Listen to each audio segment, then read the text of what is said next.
आमदार सत्यजित तांबेंच्या त्या वक्तव्यावर वंचितच्या उमेदवाराचा प्रत्युत्तर, मामाच्या विचाराला भाषाची विचारसरणी जुळत नाही तर सुज्ञ मतदार बंधू भगिनींना काय केले महत्त्वाचे आव्हान, परिवर्तन होणे गरजेचे. बघा सविस्तर न्यूज NMPवर.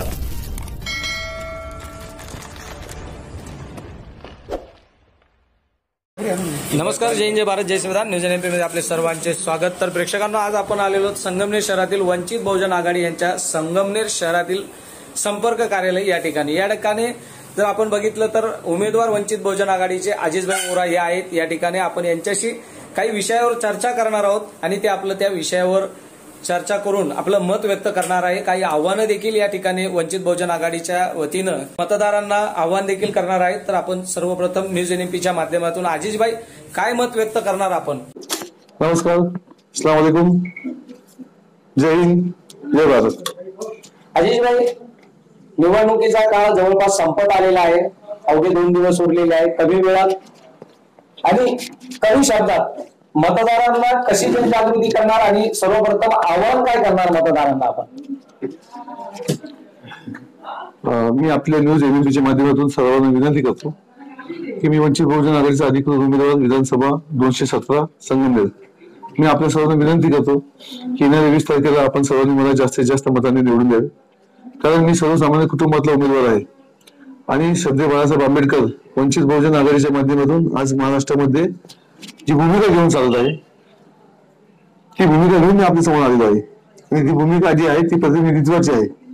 आज फक्त एका समाजानेच फक्त उमेदवारी करायची आणि बाकीच्या लोकांनी फक्त मतदार बनवून जायचं, ही लोकशाहीला अनुसरून ही भूमिका नाही. कमी वेळात जास्त असं बोलायचं अजिजभाई आपल्याला. आरोप प्रत्यारोप बरेचसे झाले, सगळ्यांनी केले, एकमेकावर आरोपाच्या फायली झाल्या असो, परंतु आपण असं काय घेऊन जाणार जनतेसमोर किंवा जनतेला असं काय देणार आपण आव्हानामधून जे जनतानी तुम्हाला मतदान हे केलंच पाहिजे आणि करायलाच पाहिजे?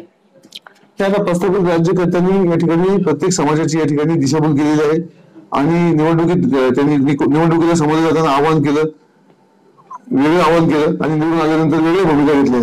त्या त्याच्यात जाहीर आहे. तुम्ही बघितलं असेल तर गेले 55 वर्ष झाली या ठिकाणी निळवंडीचं गाजर या ठिकाणी तालुक्याला दाखवलेला आहे, पण अद्यापही निळवंडी डॅम पूर्ण झालेले नाही. हा झाला आपल्या शेतकरी बांधवांचा प्रश्न. आज मुस्लिम समाजाचा तुम्ही बघितलं असेल, एकीकडे बीजेपीचे लोक म्हणतात की काँग्रेस मुसलमानांचं नामून चालन करते आणि दुसरीकडे बघितलं असेल की मुस्लिम समाजाची परिस्थिती काय आहे.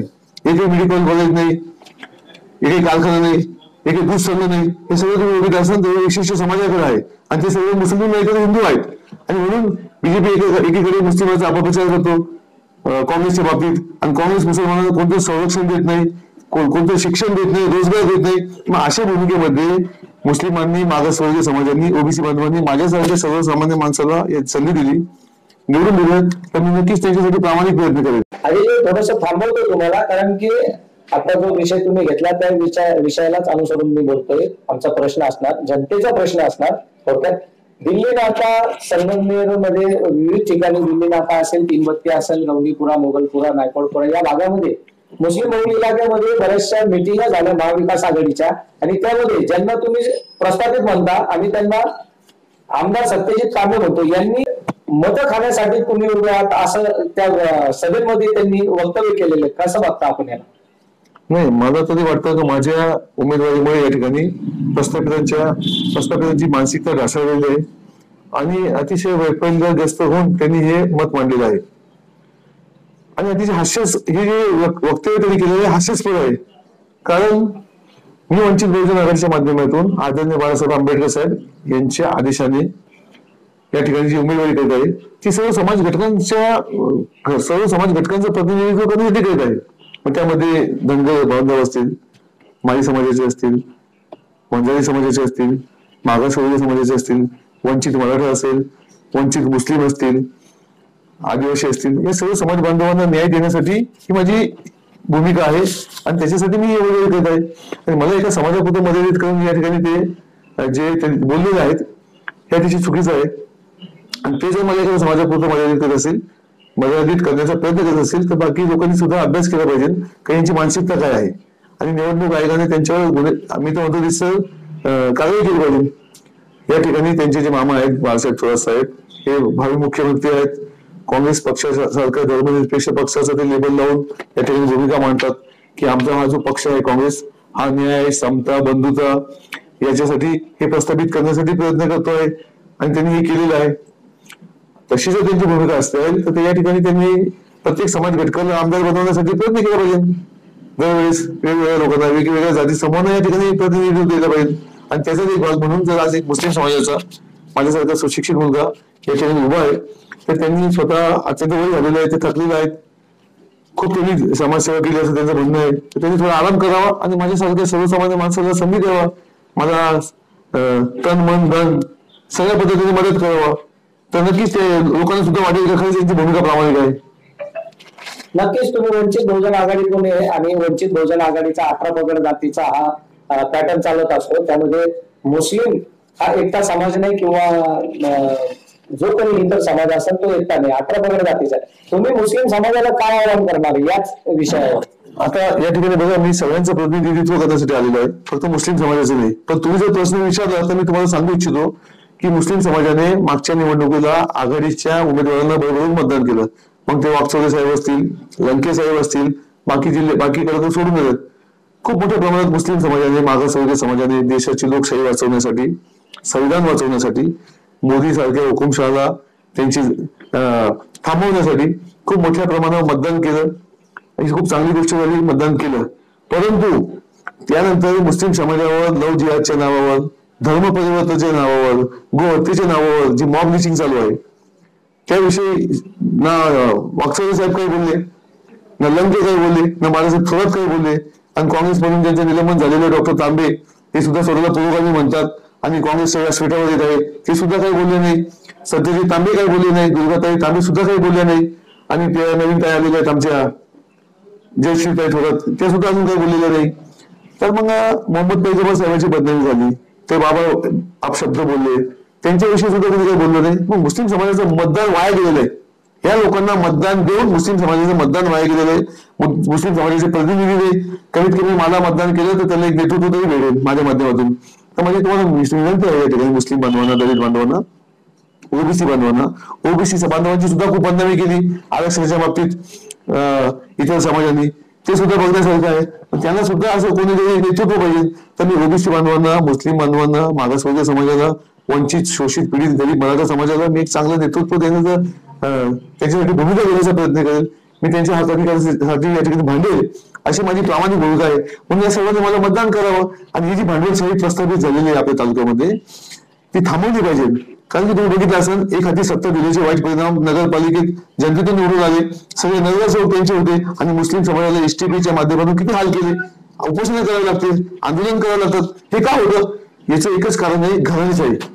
आणि मुस्लिम समाजाला फक्त हिंदुत्वाची भीती दाखवली जाते, मागासवर्गीय समाजाला भीती दाखवली जाते, पण हे फक्त भीती दाखवून सत्ता ताब्यात घेतात आणि त्यांच्या मनासाठी ते पाहिजे ते उपक्रम राबवतात. मग याच्यातून जर तुम्हाला मुक्ती हवी असेल, तुम्हाला शिक्षण आहे, रोजगार आहे, आरोग्य सेवा फुकटमध्ये पाहिजे असेल, स्वस्तमध्ये पाहिजे असेल तर मला निवडून द्या. मी या सगळ्या गोष्टी या ठिकाणी निर्माण करण्याचा प्रयत्न करेल. आता लोकसभा झाली, विधानसभा पण होते आणि होऊन जाईल.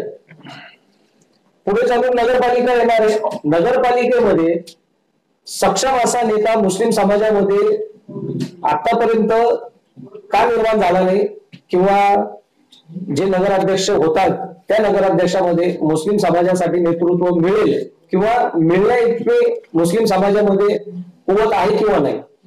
1944 साली आपले जे थोर समाजवादी नेते होते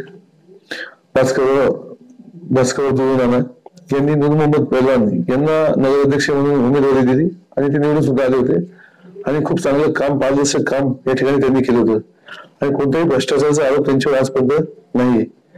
तर मुस्लिम समाजात सुद्धा खूप असे व्यक्ती आहेत ते खूप चांगलं काम करू शकतात, फक्त त्यांना संधी दिली पाहिजे. मध्ये सत्यजित तांबे बोलले होते का वारसाला संधी मिळते परंतु कर्तृत्व सिद्ध करावं लागतं. परंतु तुम्ही सध्या परिस्थिती बघितली असेल, गेली 20-25 वर्ष झाले का वारसाला संधी मिळते आणि म्हणून त्याला कर्तृत्व सिद्ध करण्यासाठी जास्त संघर्ष नाही करावा लागत. आज मला संधी मिळाली आहे, मला काय संघर्ष करावा लागतो कारण मला वारसा नाही, ते मला माझं माहित आहे. आणि ज्या लोकांना वारसा आहे, आता त्यांनी जयश्रीताई थोरात लॉन्च केली, दुर्गाताई तांबे लॉन्च केली, तर त्यांना संघर्ष नाही करावा लागला, त्यांचं प्लॅटफॉर्म होता. म्हणून सर्वसामान्य लोकांना या प्रस्थापितांनी राजकारण इतकं महाग करून ठेवलंय का तो या प्रभावात ते टिकतील का नाही, किंवा कशा पद्धतीने आपण पुढे गेलं पाहिजे, हा खूप मोठी समस्या लोकांपुढे आहे. परंतु लोकांनी जर चांगली मानसिकता ठेवली, प्रामाणिक भूमिका घेतली आणि स्वतःच, कारण की कोणी जागा तुम्हाला देणार नाही, तुम्हाला जागा बनवावी लागेल, ही मानसिकता ज्यावेळेस होईल, ही माझी मानसिकता झाली. मला माहित होतं मला कोणी या ठिकाणी चान्स देणार नाही, पण मी माझे प्रयत्न करून आज मी उमेदवारी घेतली आणि इथपर्यंत आलेलो आहे. अशाच पद्धतीने येणाऱ्या काळात आपले ओबीसी बांधव असतील, मुस्लिम असतील, मागासवर्गीय असतील, त्यांना जागा मिळणार नाही, त्यांना जागा बनवावी लागेल. आणि सर्व समाज घटकांना सोबत घेऊन चालण्याची जर मानसिकता ठेवली, प्रत्येकाच्या सुखादुखात जाऊन प्रत्येकाला न्याय देण्याचा प्रयत्न केला, तर लोक आपल्याला स्वीकारतील, अशी मला या ठिकाणी अपेक्षा वाटते. अजय, जनतेला तमाम जे तुमचे मतदार आहेत त्या मतदारांना तुम्ही काय आव्हान करणार? आता जनतेला जर त्यांच्या समस्याचं समाधान करायचं असेल, तर ज्यांना या समस्येची जाण आहे त्यांना निवडून दिलं पाहिजे. आणि ज्यांचा या समस्यांशी संबंध येतो, मूलभूत समस्या काय आहेत, रोजगार, शिक्षण आणि आरोग्य, या तिन्ही समस्या माझ्यासारख्या सर्वसामान्य माणसाला भेडसावतात. आणि त्या समस्याचं समाधान करण्यासाठी मी प्रामाणिक प्रयत्न करू शकतो. परंतु जनतेकडे मोठी शिक्षण संस्था आहेत, मोठे कारखाने आहेत, मोठे मोठे दूध संघ आहेत, मोठे मोठे मंत्रीपद आहेत, त्यांना या मूलभूत गरजांचे कधी संबंध येत नाही. मग त्या लोकांना त्याचा इफेक्टच जाणवत नाही, तर ते तुमचे प्रॉब्लेम कसं काय सोडवतील? म्हणून जनतेने आता माझ्यासारख्या सर्वसामान्य माणसाला निवडून द्यावे.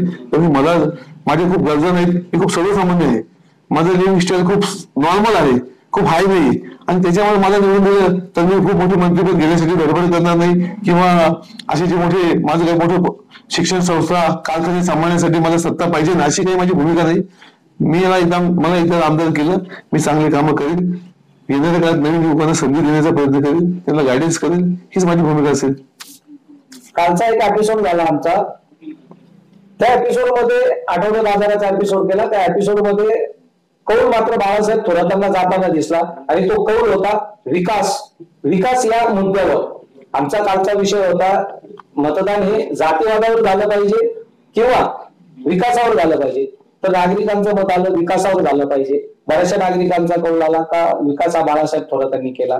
परंतु विरोधक असेल, तुम्ही असतील, तुम्ही विकास झालेला नाहीये असं मतदारांना दाखवताय. नेमका तुम्हाला विकास कसा पाहिजे? विकास हाच सगळा विषय असतो का राजकारणामध्ये? हे बघा, लोकसभेत आपण बघितलं असेल, जनतेने बीजेपीचे बरेच आमदार पाडून टाकले, बरेच खासदार पाडून टाकले, बघितलं आपण. त्यांना म्हणजे हाती सत्ता जी अपेक्षित होती ती न देता त्यांना मजबूर सत्ता बनवली. त्यांची दोन लोकांचा सपोर्ट घेऊन नितीश कुमार, चंद्रबाबू नायडू यांना घेऊन त्यांना सत्ता बनवावी लागली. म्हणजे लोकांना त्यांनी जे विकासाचं चित्र दाखवलं ते लोकांना मान्य नव्हतं. त्याच पद्धतीने आज संगमनेरमध्ये प्रस्थापित हे जे विकासाचे चित्र दाखवतात, हे जनतेला नक्कीच मान्य नाही. तर त्याला कळायला पाहिजे की सगळे भूलथापा आहेत, आणि म्हणून ते नक्कीच परिवर्तन करतील असं मला या ठिकाणी वाटतंय. परिवर्तन होणं गरजेचं आहे. हो, 100%. काय कारण, परिवर्तनाचं कारण काय, आणि परिवर्तन कसं घडलं? परिवर्तन झाल्याशिवाय या जी साधन संपत्ती आहे त्याचं समान वाटप होणार नाही, पदाचा गैरवापर होईल. सरकारी कर्मचाऱ्याची बदली आपण का करतो? कारण त्याच्या पदाचा गैरवापर नाही झाला पाहिजे आणि त्याच्या कामाचा दर्जा टिकला पाहिजे. आणि तीच पद्धत या ठिकाणी आमदार खासदार यांना लागू होते. यांच्या कामाचा दर्जा टिकावा आणि पदाचा गैरवापर झाला नाही पाहिजे, म्हणून परिवर्तन होणं गरजेचं आहे. अजिंक्य, शेवटी जाता जाता पुन्हा एक हसरा प्रश्न करून जातो. तुम्हाला ज्या दिवशी तुम्ही तिकीट घेतलं पक्षाचं, तेव्हापासून आतापर्यंत कुणाचे असे फोन आले का मॅनेज करण्यासाठी, किंवा काही पॅकेज देतो, थांबून घ्या, माघार घ्या, असं काही झालं? नाही, तसं काही मला तसं काही कोणाचा फोन पण आला नाही, आणि तेवढी कोणाची हिंमत पण नाही माझ्याशी बोलण्याची. हा प्रश्न आम्ही याच्यासाठी विचारला, ज्या दिवशी तुम्हाला तिकीट भेटलं त्या दिवशी सर्वप्रथम न्यूज एनपीच्या माध्यमातून तुमचा इंटरव्ह्यू घेण्यात आला, आणि इंटरव्ह्यू मध्ये आम्ही तुम्हाला पहिल्याच दिवशी हा प्रश्न केला होता, तुम्ही माघार घेणार का पुढे चालणार?